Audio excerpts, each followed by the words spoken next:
Hey guys, Caleb's Cards here, coming at you with a long-awaited Civil War autograph collection update. This is episode 2, and I have acquired a few more autographs from the Civil War era that I want to share with you.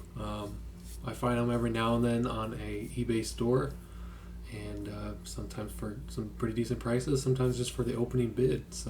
And I even got something from Gettysburgh, which anytime that has that in the title, it goes way up. So I spent a decent amount on it, well under 100 though. Don't worry, I'd never spend that much on an autograph, but I did. Was very happy to at least have something from Gettysburgh, so I will save that one to the end. But this first one here is one I picked up a long time ago, and I've just been holding on to it until I had. Usually I like to do the episode with 3 if I can, at least 2 or 3.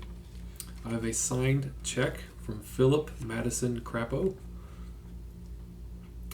So a check for, looks like $1,400 to Jacob Moon, his hand with his signature. Also got Jacob Moon's signature on it, so I don't know necessarily who exactly that is, but it might be in here. So one of the reasons I like to buy from this seller is because they do a lot of extra work, and they find out some information on the people they're buying autographs of. And we got, as you can see here, this whole bio from them. So I'll definitely let you hold that up there so you can pause it if you want it. But we'll read about him. So Philip Madison Crapo was born in 1844 and passed away in 1903. This check is dated from 1883. So 20 years later he would pass away. He was a private in E Company, 3rd Massachusetts Infantry. He was a Civil War executive in the Adjutant General's Office of Michigan and the executive office of his uncle, Michigan War Governor Crapo. Or could be Crapo, I'm not sure. Civil engineer assisting. He was also civil engineer assisting in the construction of Michigan's Flint and Pierre Marquette Railroad. He's also a well-known philanthropist and creator of the 100-acre Crapo Park, a gift to Burlington, father of the Iowa Soldiers' Home for Civil War veterans, and he was an executive of the Connecticut Mutual Life Insurance Company at Iowa from 1868 till his death in 1903.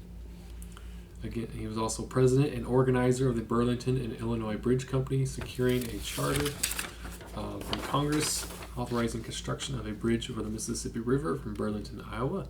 And he was president of the Burlington, Iowa Board of Trade, president of the Burlington and Henderson County Ferry Company, president of the Burlington Commercial Club, trustee of the Public Library, etc. So, Crapo was always deeply interested in military affairs, and when the National Guard of Iowa held its encampment at Burlington in 1888, the camp was called Camp Crapo in his honor. And this is a document, a bank check while serving as a financial agent for the Connecticut Mutual Life Insurance Company, paying Jacob Moore out of the company account at Drexel Morgan & Company. So it does give details. So we don't necessarily know who Jacob Moore is, but very nice. So again, there's the signature, and again there's his information and his photo. So definitely always love buying from the seller just because there's that extra provenance to go with it. So that's pretty cool. So Mr. Crapo is definitely a very good person, very well respected person as well in his state. So I'm sure if Troy Rudd or anybody is watching this, and people from Iowa, they might get a kick out of that. Maybe they've even heard of him. Who knows? I don't know. I'm not exactly sure where Burlington, Iowa is, but yeah. So that's a pretty cool addition to the Civil War, almost the World War I Civil War collection. So I've only got just a handful. I think I got 2 or 3, and I got a couple more coming in, so we can do at least one more video. This next one, I don't have a picture, but it is a signed document, or a signed part of a letter, looks like, from Samuel Snyder. He later became a sheriff. As we can see here. So he was a Pennsylvania veteran and post-war Columbia County sheriff. So after the war, he became sheriff. He was born in 1828, passed away also in 1903. So he lived a little bit longer than Mr. Crapo, but passed away the same year. He was a Civil War corporal and sergeant in D Company, 208th Pennsylvania Infantry, and later, again, like I said, became a sheriff of Columbia County, Pennsylvania. This is a Civil War date autographed document signed by Snyder as sheriff, a receipt for $32.72 on the sheriff's sale of Kiefer and Thomas. The document was provided to fellow Civil War veteran and steamboat captain George Washington Creveline, who passed away in 1888, dated May 1st, 1865. So this is during the war. So very cool. So that's really, really awesome there. Unfortunately, we don't really... we do have his... this is cool. Got a little bit more information on him. This one says he died in 1902. So he died in 1902 or 1903, but he's buried at Zion Lutheran Cemetery. He enlisted on September 1st, 1864 as a corporal and mustered into D Company. He was promoted to sergeant on April 18th, 1864, and he was mustered out on June 1st, 1865. So he was still in the service at the time of this writing. So it's really cool. So that's a nice addition. I kind of consider this almost like, I think I got this for like only $10. I kind of consider this like rescuing these, I guess, documents when I find stuff like this at antique malls or eBay or whatever.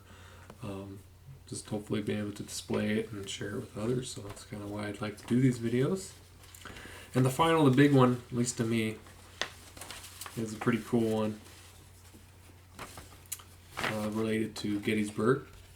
And this is a document signed from the Surveyor General's office. It is signed by Robert McCoy, as well as looks like J.M. Campbell. So Mr. Robert McCoy is this gentleman right here.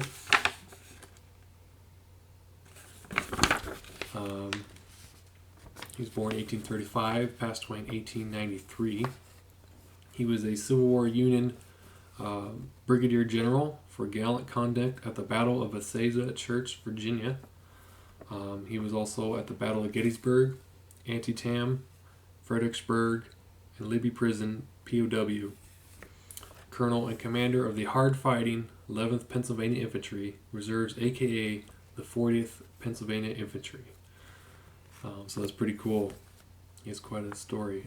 He's colonel in the field and staff of Brigadier General Samuel W. Crawford. Is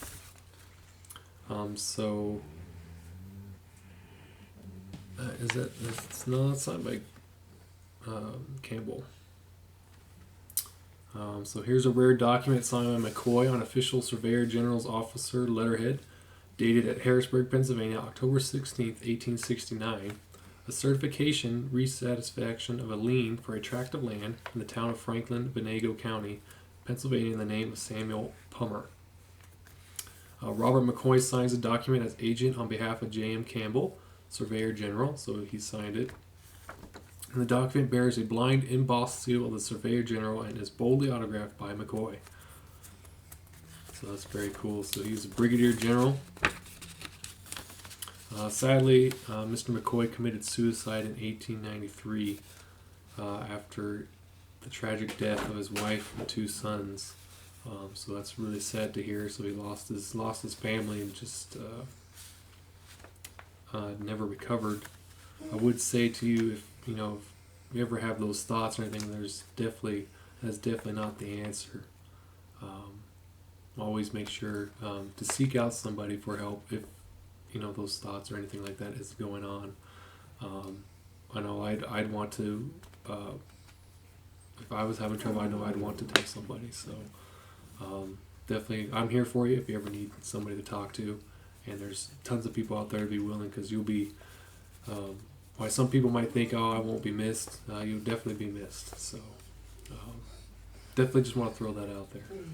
But very sad to hear that he did pass away due to suicide in 1893, and sad about the death of his family. Here looks like a kind of a tribute at his funeral, I believe.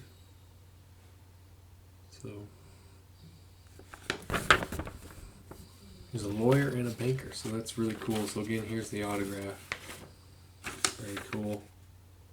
Let you read that if you want to. If you want to read some kind of the language back in the day. You know, we had fun going through those letters from my family. There's we got a few more stuff on the back as well. Can't quite make it out as well. I think maybe Crawford has signed the back.